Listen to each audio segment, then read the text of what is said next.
یہ کہنا کہ توسل کہاں سے آ گیا، شفاعت یہ بھی ہے، توسل کہاں سے آ گیا، شفاعت کہاں سے آ گئی؟ عزیزو باب شفاعت آسان الفوائد کا ہی پڑھ لیجیے۔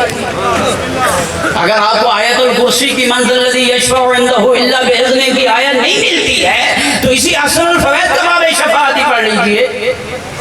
اہل علم کا اتنا مقام ہے، اہل علم کا اتنا مقام ہے، اہل علم کی اتنی رفعت ہے، اہل علم کی اتنی بلندی ہے۔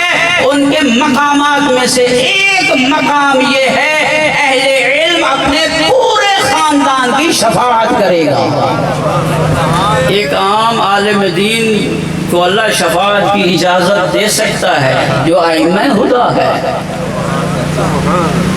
بس عزیزو، جس طرح یہ قافلہ چل رہا ہے علماء کے ساتھ منسلک رہتے ہوئے، سارے علماء کو اپنا رہبر و پیشوا سمجھتے ہوئے ہماری دعائیں ہیں یہ قافلہ چلتا رہے، اور یہ قافلہ چلتا چلتا وہاں تک پہنچے جس امام زمان کے ظہور کے لیے ہماری آنکھیں ترس رہی ہیں۔